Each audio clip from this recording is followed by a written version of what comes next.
Και προχωράμε στην παραγωγή Ζωή έκτος 9. Γιατί έκτος 9 καταρχήν?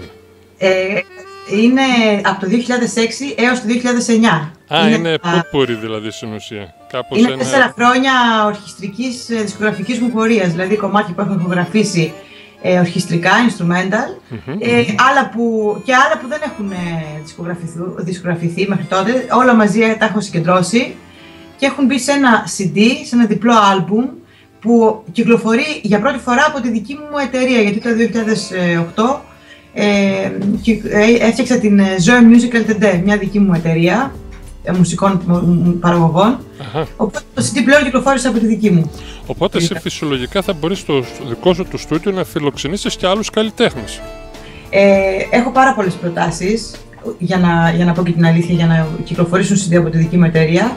Κάτι το οποίο δεν έχω κάνει ακόμα, γιατί μέχρι στιγμής οργανώνω καλά τα πράγματα έτσι ώστε να μπορώ να προσφέρω πολλά σε κάποιον καλλιτέχνη που θα αναλάβω για να προωθήσω και όχι απλά να υποσχεθώ πράγματα και δεν μπορώ να κάνω τίποτα μόνο και μόνο για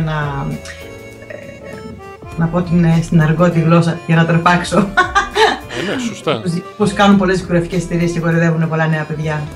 Πιστεύω καλά είναι όταν βρούμε ένα ταλέντο να μην το βάλουμε στο ψυγείο και να το εκμεταλλευτούμε με ένα συμβόλαιο, αλλά να το βγάλουμε δηλαδή, στην επιφάνεια. Αν αναλάβω τελικά κάποιο νέο καλλιτέχνη, να έχω τη δυνατότητα να κάνω πράγματα για αυτόν έτσι ώστε να έχει αποτέλεσμα. Θα με πεις λίγα λόγια σε παρακαλώ για το Let Me Go, που είναι... Το Let Me Go είναι το Άσε με να φύγω, το γνωστό κομμάτι του Γιώργου Μανίκα και του Ελληναίου που τραγούδισε η Αλέπη Κανελίδου. Είναι ένα κομμάτι που, για να είμαι ακριβής στις πληροφορίες μου, το έχω διασκευάσει από το 2004 και ήταν στο σιρτάρι μου. Να που λοιπόν το 2007 βρέθηκαν κάποιοι άνθρωποι να μου το ζητήσουν για να το βγάλω στην κυκλοφορία και κυκλοφόρησε σε 2 συλλογές. Στο Ελπεκάδο Μύκονο και στο Chilling in Mykonos. Όμως όταν έκανα το CD δικό μου, το 0609 όπως είπα και πριν, το Zoe 0609, αποφάσισα οτιδήποτε instrumental έχω κάνει να βγει σε μια ολοκληρωμένη συλλογή με τα best, με τα καλύτερα. Αυτό το κομμάτι αγαπήθηκε πάρα πολύ, έχει παίξει σε αρκετές ραδιοφωνικές εκπομπές, σε πολλά ραδιόφωνα στην Αθήνα και στην επαρχία από ό,τι έχω μάθει. Και είναι ένα κομμάτι που με χαρακτήρισε αρκετά, χωρίς να το περιμένω συνέβη αυτό, ταυτόχρονα με το Λιμπερτάγκο. Ναι, μου φαίνεται 2 πολύ δυνατά κομμάτια που σε έχουν στιγματίσει, να το πω, με την καλή την έννοια. Με την καλή την έννοια, ναι, γιατί είναι καλές οι διασκευές και οι 2. Μάλιστα σήμερα που μπήκα στο YouTube μέσα και κοίταξα λίγο να δω πώς είναι η αυθεντική εκτέλεση, η πρώτη εκτέλεση της Αλέκα Κανελίδου. Ναι. Με έκανε μια εντύπωση ένα σχόλιο από κάποιον θαυμαστή που λέει καλά είναι δυνατόν, λέει, αυτή την εποχή υπάρχουν ακόμα τέτοιοι τραγουδιστές ή μάλλον θα υπάρξουν ποτέ ξανά τέτοιοι τραγουδιστές με τέτοια φωνή, με τέτοια άβρα να βγάζουν τέτοια... Για ψυχή, βέβαια. Νομίζω ότι υπάρχουν, αλλά είναι τόσο η υπερπληροφορία που χάνονται μέσα στο πλήθος. Εννοείς λόγω του διαδίκτυου και του γρήγορου της αλλαγής και της εμπορικότητας όλα. Ότι τη σημερινή εποχή ό,τι δηλώσεις είσαι και όλοι δηλώνουν